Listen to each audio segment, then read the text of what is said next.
নমস্কার, শুভ সন্ধ্যা, সকলকে অভিনন্দন। আমার জ্বর হয়েছে, কিন্তু তাই জন্য আজকে আমি ভিডিওটা বানাতে কষ্ট হচ্ছে, কিন্তু বানাতে বাধ্য হচ্ছে।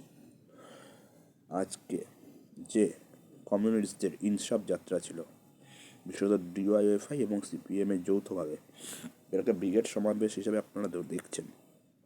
সেটিতে যে দুজন বক্তব্য মেন রেখেছে তার নাম হচ্ছে, একটা হচ্ছে মীনাক্ষী মুখার্জি, আর হচ্ছে ওই মোহাম্মদ সেলিম। তা মোহাম্মদ সেলিম হিসেবে যেটুকু জানি, সে হনুমান চাল্লিশাকে ভয় পায়, পাঠ করতে ভয় পায়। ডিক্লিয়ার্ড হারমাদ পাকিস্তানি বা বাংলাদেশি আতঙ্কবাদী মোহাম্মদ সেলিম। আর মীনাক্ষী মুখার্জি কিসের ইনসাফ যাত্রা করছে? ইনসাফ কিসের? যে কিনা আর্টস গ্র্যাজুয়েট হয়ে সরকারি কলেজের ল্যাবরেটরিতে ল্যাব অ্যাসিস্ট্যান্ট হিসেবে কাজ করে, তাহলে যেখানে বিএসসি দরকার হয়,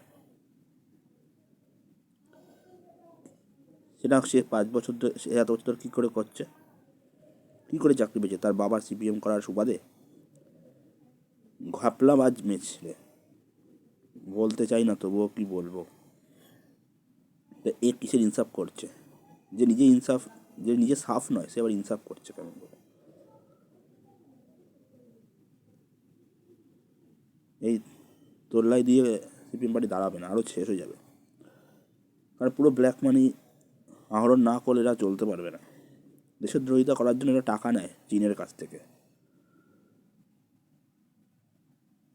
এরা সত্যিকারে ভারত বিরোধী, কারণ 1962 সালে ভারত চীন যুদ্ধের সময় এই সিপিএমের লোকগুলি চীনের পক্ষে দাঁড়িয়েছিল। ভারতের সেনাদের রক্ত দিতেও ওরা অস্বীকার করেছিল। কিসের ইনসাফ? হ্যাঁ, ভারতবর্ষে বসে সোভিয়েত রাশিয়ার পতাকা ওড়ানো ইনসাফ?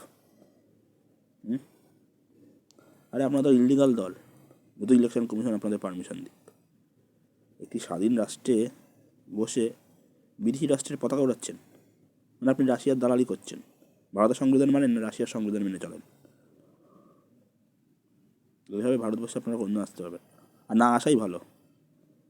কে চায় আপনাদের মতো ফালতু লোকের হাতে ভারতবর্ষকে তুলে দিতে, বিশেষত রাজ্যকে? 34 বছরে দেখেছি তো। আর পরবর্তীকালে প্রসাদ রেখে গেছেন তৃণমূল, সিপিএম প্লাস তৃণমূল, সিপিমূল। ওরা ছিল হারমাদ, এরা হয়েছে উন্মাদ। সব ক্রিমিনালদের দল, সব চারটে বাট্টে, একই পয়সার এদিক ওদিক। সেটিং, সবচেয়ে বড় সেটিং আপনারা নিজেরা করেছেন। কংগ্রেস আর কমিউনিস্টদের সেটিং সবাই জানে, আর কংগ্রেস থেকে আসা তৃণমূলের সাথে সিপিএমের সেটিং এখন হয়েছে, এটাও সবাই জানে। এখানে একে অপরের এগেনস্টে কথা বলছেন, আর দিল্লি থেকে সেটিং করছেন বা অন্য জায়গায় থেকে সেটিং করছেন। ইন্ডিজোট করেছে, ইন্ডিজোট বলো, ইন্ডিয়া অ্যালায়েন্স বলবেন না, ইন্ডি অ্যালায়েন্স। ওর পিন্ডি চটকানো হবে 2024-এ। এটা বলে আমি আমার বক্তব্য শেষ করছি। ভারত মাতা কি জয়, বন্দে মাতরম।